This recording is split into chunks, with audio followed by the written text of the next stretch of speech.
So yes, hello guys, welcome to the week 2 of our CMA Foundation Test Series. जैसे आपको पता है week 1 का ऑलरेडी डिस्कशन वीडियो में डाल दिया है. दिस इज वीक नंबर 2 का डिस्कशन वीडियो जहाँ पे आपके वीक 2 के टेस्ट का मैं डिस्कशन करने जा रहा हूँ. एंड यार अगर आप लोग को भी ये टेस्ट देनी है तो डिस्क्रिप्शन बॉक्स में लिंक है, you can give that test. And I hope so बहुत सारे लोग ऑलरेडी ये टेस्ट देके बैठ चुके रहेंगे. सो अगर आपको कोई भी क्वेश्चन में डाउट रहेगा so please be with me in this session. आपके सारे डाउट्स क्लियर हो जाएंगे. ऑल राइट, ये सारी चीजें तो आपको डालनी है, no doubt about that. Moving forward, question number 1, consideration is defined under section 2D. Already know है ना, डी कंसिडरेशन. या then consideration may move from, ध्यान से मे मूव फ्रॉम बोला है. कौन कंसिडरेशन देगा, प्रोमिसी और एनी अदर पर्सन? ये इसका आंसर होना चाहिए. Consideration may move from promisee और एनी अदर पर्सन, राइट. तो सर अभी यहाँ पे मैं करेक्ट आंसर क्या मार्क करूं, बताओ क्या करेक्ट आंसर होगा.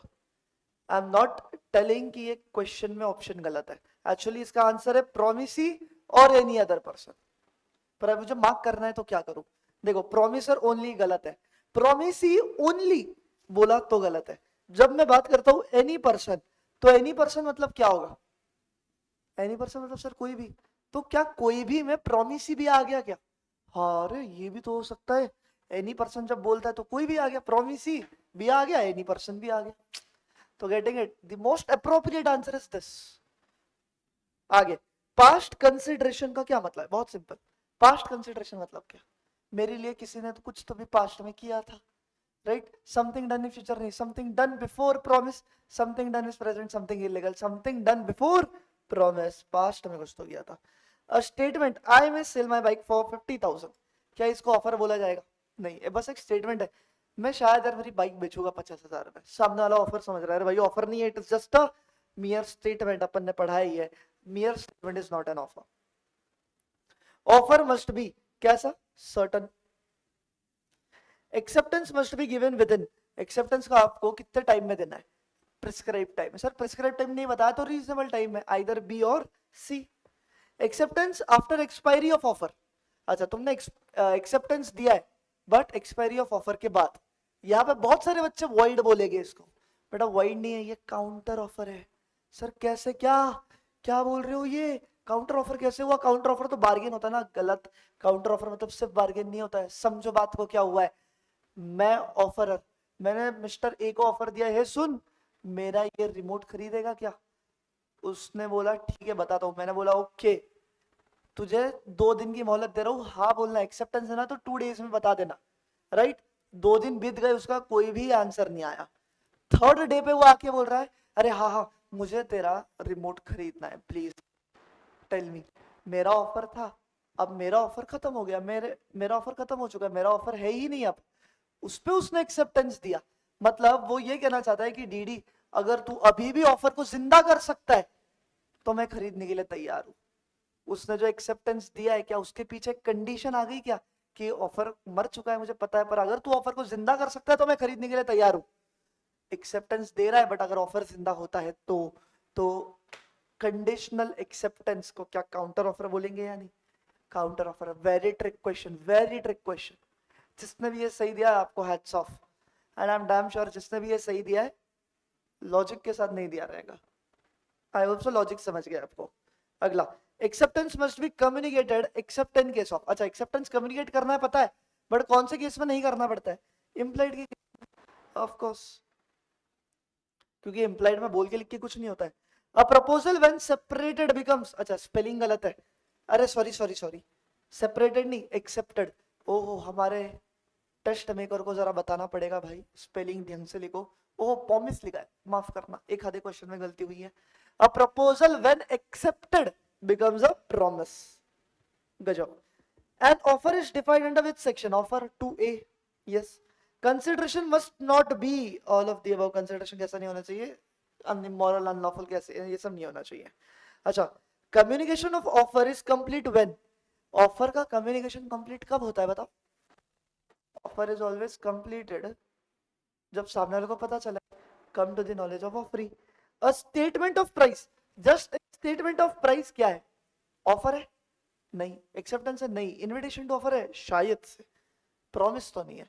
Statement of price. जैसे कि मान लो वहां पर मेन्यू कार्ड पड़ा है जिसमें प्राइस लिखी हुई है, ये भी एक स्टेटमेंट ऑफ प्राइस ही है ना, तो it is an invitation to offer. Offer made to a definite person, एक स्पेसिफिक पर्सन को कर रहा हूं, ये क्या है, specific offer. Silence as acceptance is valid, no is invalid. Silence is not equal to acceptance. Acceptance by conduct मतलब क्या होता है, इम्प्लाइड मीन्स यस और नो। एक्सेप्टेंस बाय कंडक्ट का क्या मतलब है, परफॉर्मेंस ऑफ कंडीशन। समझाता हूं, मतलब समझो। बाय कंडक्ट का क्या मतलब है, पार्टीज की हरकतों की वजह से, है ना। परफॉर्मेंस ऑफ कंडीशन, जैसे कि मैंने न्यूज़पेपर में एडवर्टाइजमेंट डाल दी, जो भी मेरे डॉग को ढूंढ के देगा उसको 5,000 रुपए बख्शीश, से 5,000 रुपए उसको मैं ये दूंगा, गिफ्ट दूंगा, ठीक है। अब एक व्यक्ति ने वो ऑफर पढ़ा, बताओ उसको अगर एक्सेप्ट करना है बाय कंडक्ट, बाय कंडक्ट ही करना पड़ेगा। मतलब क्या, वो मेरा कुत्ता लाके देगा ढूंढ के, मेरे सामने रख देगा। टेल मी, क्या उसे बोलना पड़ेगा क्या मुझसे, हाँ आई एक्सेप्ट योर ऑफर? नहीं, उसे जो कंडीशन है बस वो परफॉर्म करना है, मान लिया जाएगा उसने एक्सेप्टेंस दी और मुझे उसको 5,000 देना पड़ेगा, हाँ या ना। So acceptance by conduct means performance of a condition, somewhere like a general offer, है ना, नॉट समवेयर। जब जनरल ऑफर दिया जाता है it is implied acceptance only by performance of a condition. Consideration कैसे हो सकता है, can be an act, abstinent, promise. अरे कंडीशन एक एक्ट है, abstinence sorry abstinence, sorry slip of tongue हो रहा है, हाँ अब्सटेन, अपन ने पढ़ा है कि नहीं, अब्सटेन फ्रॉम डूइंग, यस और नो, तो ये अब्सटेन ही है, and promise, all of the above. Moral obligation, okay Shanti, all contract shall give rise to a legal obligation. या लीगल ऑब्लिगेशन का मतलब ही था लीगल रिलेशनशिप। क्या मॉरल ऑब्लिगेशन, मॉरल रिलेशनशिप मतलब ही सोशल रिलेशनशिप, डोमेस्टिक रिलेशनशिप। और मैंने आपको बताया contract act, social relationship, domestic relationship, moral relationship. ऐसे कॉन्ट्रैक्ट को किस नजरों से देखता है, तुच्छ नजरों से देखता है।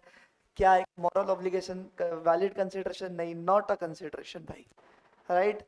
शब्द अलग है, शायद जिसने कनेक्ट किया उसको समझा। Consideration moving from stranger is valid. अरे कंसिडरेशन स्ट्रेंजर दे, प्रॉमिस दे, कोई भी दे, तुम्हें क्या प्रॉब्लम है, it is valid. Consideration must exist, कब, कभी तो भी, मतलब at the time of contract, any time of contract, कभी तो होना चाहिए कॉन्ट्रैक्ट के दरमियान। Performance of a legal duty, ये क्या है, वो कंसिडरेशन में अपना शायद थर्ड लास्ट रूल था, क्या, performance of one which is legally bound to perform is not a consideration. Performance of a legal duty, मैंने पुलिस वाले का एग्जांपल दिया था यहाँ पे, राइट। पुलिस वाला आता है और सॉरी मैं पुलिस वाले के पास जाता हूँ और बोल चोरी हुई है घर पे, प्लीज चोर को ढूंढो। क्या उसकी वो लीगल ड्यूटी है कि नहीं, क्या उसके लिए वो कंसिडरेशन मांग सकता है क्या, नहीं भाई, no consideration. Which is not a mode of revocation, notice, lapse of time, acceptance, death. अरे एक्सेप्टेंस से रिवोकेशन थोड़ी होता है भाई, एक्सेप्टेंस से तो और चीजें आगे बढ़ती है। Okay, mister A offer to sell goods to be at ₹100 per unit. B ने रिप्लाई किया मैं एक्सेप्ट करता हूं अगर तू 10% डिस्काउंट देता है, काउंटर ऑफर कंडीशन डाल दी। Mister A promises to B ₹1,000 if B deliver goods. B ने डिलीवर भी कर दिया, ओके ये कौन सा कंसिडरेशन है बताओ। ए ने वादा किया 1,000 रुपए दूंगा अगर बी तुझे कुछ डिलीवर करता है, तो बी ने डिलीवर कर दिया। अरे कर दिया डिलीवर, अभी 1,000 देना पड़ेगा, प्रेजेंट कंसिडरेशन है, प्रेजेंट। समझ में आ रही है सर, ये तो फ्यूचर हुआ ना, प्रॉमिसेस टू पे। अरे आगे भी तो बोलो, पूरी कहानी पढ़ो ना, है ना। यहाँ पे कहानी का सिर्फ पार्ट 1 बताया क्या तुमको, अगर ऐसे होता, देखो कहानी का पार्ट 1 क्या है, A promises to pay B 1,000 if B deliver goods, this is what, this is future consideration. अगर सिर्फ यहां तक पढ़ोगे तो तुमको मूवी का सिर्फ पार्ट 1 नहीं बताया, पार्ट 2 भी बता दिया है तुरंत। बी डिलीवर्स द गुड, अरे दे दिया, डिलीवरी दे दिया, तो भाई डिलीवरी दे दिया, अब भी दिया, अभी पैसा देना पड़ेगा, प्रेजेंट हो गया, अभी अभी चीजें प्रेजेंट हो गई ना। अगर ये लाइन नहीं होती बी डिलीवर द गुड्स, सिर्फ क्वेश्चन इतना ही होता, तो ये फ्यूचर कंसिडरेशन हो जाता था। Hope so you connect my point. Mister A offer to sell his bike to B, before B accepts, A sells the bike to C. ओहो, बताओ ये क्या है, ये क्या है बोलो। ए ने बी को ऑफर किया था मेरा गाड़ी खरीदेगा क्या, गाड़ी खरीदेगा क्या, बी ने बोला बता दो, है ना। बी एक्सेप्टेंस देने वाला था, उतने में ए ने बाइक सी को बेच दी। टेल मी कुछ गलत है क्या, the offer is revoked by what, the offer is revoked by conduct, parties की हरकतों की वजह से। बी ने नहीं दिया ना, बी की हरकत ही वैसी कि उसने एक्सेप्टेंस नहीं दिया, तो इन्हें भेज दिया, सी को क्या प्रॉब्लम है। Mister A sends an offer by post, A ने ऑफर भेजा by post, B sends acceptance by post, ठीक है। A dies before acceptance reaches him but B has no knowledge of A death. बताओ ये contract है क्या? बहुत beautiful. होता क्या दिखना, मिस्टर ए ने मिस्टर बी को ऑफर भेजा, मिस्टर बी ने एक्सेप्टेंस भेजा, पर जब मिस्टर बी ने एक्सेप्टेंस भेजा ना, एक्सेप्टेंस भेजने के बाद अभी पहुंचने को 4 दिन लगेंगे। मान लो 10 तारीख को एक्सेप्टेंस डाला, 14 तारीख को एक्सेप्टेंस पहुंचने वाला था मिस्टर ए के पास, उतने 4 दिन के बीच में मिस्टर ए मर गया और मिस्टर बी को उसके बारे में खबर भी नहीं है। बताओ ये कॉन्ट्रैक्ट वैलिड है क्या? Yes it is a valid contract sir. अब मिस्टर ए तो है नहीं, तो परफॉर्म कौन करेगा? अरे उसका लीगल हायर, उसके लीगल रिप्रेजेंटेटिव को परफॉर्म करना पड़ेगा बेटा, ठीक है। बट सर अगर बी को पता है मिस्टर ए मर गया है और उसके बावजूद मिस्टर बी ने एक्सेप्टेंस डाला, तो क्या वो वैलिड एक्सेप्टेंस होता? नहीं, डिपेंड करता है बी को पता है या नहीं। इस वाले आंसर में B has no knowledge of A death, B को पता नहीं है तो कॉन्ट्रैक्ट वैलिड है। B has the knowledge of A death होता तो there is a contract, no void, void होता भाई, वॉइड वॉइड। समझे? Who can accept the offer, कौन कर सकता है ऑफर को एक्सेप्ट? स्पेसिफिक पर्सन ही ना बेटा, है ना। जब बोला नहीं है जनरल ऑफर है तो हम स्पेसिफिक ऑफर ही बोलेंगे उसको। अच्छा, acceptance bye minor is void, minor ने एक्सेप्टेंस दिया बेटा, वॉइड है वो। Consideration must be something other than social obligation, consideration must be something other than, मतलब प्रॉमिस होता है कंसिडरेशन, डिजायर भी है, एक्ट भी है, बट एक सोशल ऑब्लिगेशन का भी कंसिडरेशन होता है क्या? नहीं। Social obligation social relationship, domestic relationship, moral relationship तुच्छ नजरों से देखा है, तो कंसिडरेशन कभी ये नहीं हो सकता है कि मैंने तेरे लिए ये किया है भाई। कंसिडरेशन फॉर्म्स क्या, कंसिडरेशन से क्या होता है? कॉन्ट्रैक्ट का एक बेस बनता है, तो it forms a basis of contract. That's it guys, these were the 30 questions. These were literally something which was level up, है ना। this was one level up I would say, right? इतने आसान questions नहीं थे। जिसने इसमें 60 marks का paper है, 30 question 60। if you are scoring I would say 44 and above, you are doing a great job, you are doing a great job. but if you are scoring less than that, I would tell you need to be worried about your studies. पढ़ाई में अच्छे से ध्यान दो बाबू, ठीक है।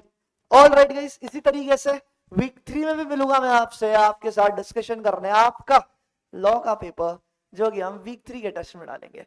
Till then bye bye, take care, see you soon, and पढ़ाई बहुत अच्छे से करना, टेक।